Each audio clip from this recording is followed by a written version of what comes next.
Hello guys, आज हम godlike song the new empire movie के चौथे ट्रेलर की बात करने वाले हैं। चलिए बिना किसी तरीके वीडियो को शुरू करते हैं। पर आगे बढ़ने से पहले अगर आप मॉस्टरवर्स के फ़ैन हो तो आप मेरे चैनल सब्सक्राइब और वहीं बेल आइकन दबा दो ताकि आपको मॉस्टरवर्स से जुड़ी नई वीडियोस सबसे पहले मिलती रहे।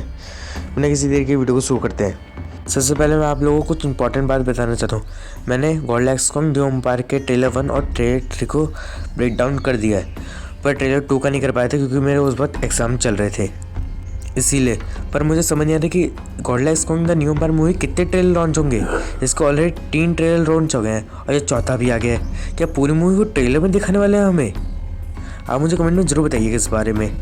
ट्रेलर 4 की स्टार्टिंग में हमें इजिप्ट में दिखाया जाता है। कॉन्ग अपना बेसग्लो वाला हाथ पिरामिड पर रखता है और पिरामिड के पास में कुछ लोग भी खड़े हुए हैं जो पिरामिड को देखने आए थे यहाँ पर। कॉन्ग पिरामिड की मदद से आगे बढ़ रहा होता है। फिर हमें गॉडला को दिखाया जाता है जो अपने नॉर्मल फॉर्म में ही है, यानी कि गॉडला अभी तक इवॉल्व नहीं हुआ है और ये मूवी के स्टार्टिंग वाला सीन रहेगा। फिर हम उसी वीकेंड को देखते हैं जैसे हमने ट्रेलर 1 में भी देखा था, और इसमें बर्नी, आइलिन ये लोग बैठे होते हैं और ये लोग होल अर्थ को कॉन्ग के संग एक्सप्लोर कर रहे होते हैं। फिर हम सबमरीन को देखते हैं जिसके पास में से गॉडला एटॉमिक ब्रेथ मार रहा होता है और साथ में सबमरीन में उसी के संग है।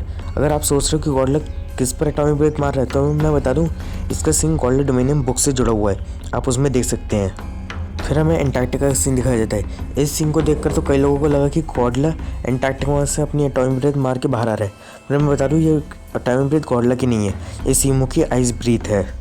फिर हमें कॉन्ग को दिखाया जाता है जिसके ऊपर बड़े से मशीन की परछाई होती है। फिर से हमें गॉडला को दिखाया जाता है जो रूम में एक रोल करता है और जानते हैं कि गॉडला के ऊपर ड्रोन से नज़र भी रखी जा रही होती है।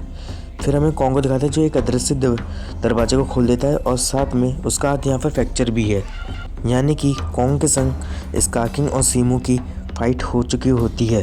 फिर से हमें गॉडला को दिखाया जाता है अपने नॉर्मल फॉर्म में और ये जानता है कि ये रूम का है क्योंकि यहाँ गॉडला साइला से फाइट कर रहा होता है। फिर हमें जिया को दिखाया जाता है जो कॉन्ग के हाथ पर अपना पूरा पंजा रख देती है और कॉन्ग यहाँ पर ज़ख्मी होता है, यानी कि सीमो और स्कार्किंग के फाइट के बाद वाला सीन होगा कॉन्ग का। फिर हमें स्कार्किंग की आँखों को दिखाया जाता है और उसके बाद कॉन्ग को दिखाया जाता है जो स्कार्किंग के साम्राज्य में है और जैसे ही वहाँ पर सभी कॉन्ग डर जाते हैं और साथ में सुको भी। फिर स्कार्किंग आता है और एक रोल करता है और कॉन्ग के संग फाइट भी करता है और फिर स्कार्किंग अपने चाबुक वाले वेपन से एक पत्थर को लावा के बीच में लगा देता है और फिर हमें कॉन्ग के ऊपर ब्लू लाइट आती है और ये लाइट सीमो की होती है और हम देख सकते हैं सीमो को स्कार्किंग ने हथकड़ियों से बांध के रखा है। फिर सीमो कॉन्ग की एक्स के ऊपर अपनी आइस ब्रीथ मारती है जिससे कॉन्ग का हाथ फ्रैक्चर हो जाता है और फिर गॉडला की आंखों को दिखाया जाता है जो नदी में, और इस सीन के बारे में हमने डिस्कस कर रखा है ऑलरेडी।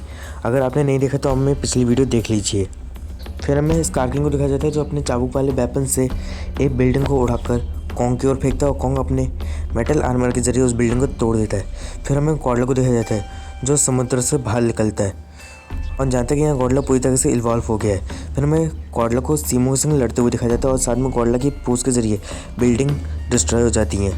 फिर हमें स्कार्किंग को कॉन्ग के ऊपर हमला करते हुए दिखाया जाता है पर कॉन्ग स्कार्किंग के ऊपर ही लात मार देता है जैसे स्कार्किंग जमीन पर गिर जाता है। फिर गॉडला अपनी एटॉमिक ब्रेथ से यह अनक्लियर कि गॉडला भी किस पर एटॉमिक ब्रेथ यूज़ करा है। फिर हमें कॉन्ग और स्कार्किंग को होल अर्थ में लड़ते हुए दिखाया जाता है और पीछे ग्रीन क्रिस्टल्स भी हैं जिससे साबित हो जाता है कि ये सीन होल अर्थ का ही है। फिर हमें स्कार्किंग को दिखाया जाता है जिससे सुको को अपने हाथ में पकड़ रखा और फिर कॉन्ग स्कार्किंग के मुँह पर इतनी जोरदार घूसा मारता है जिससे स्कार्किंग का पूरा दांत निकल आता है बाहर, यानी कि कॉन्ग ने अपना बदल ले लिया, दांत के बदले दांत।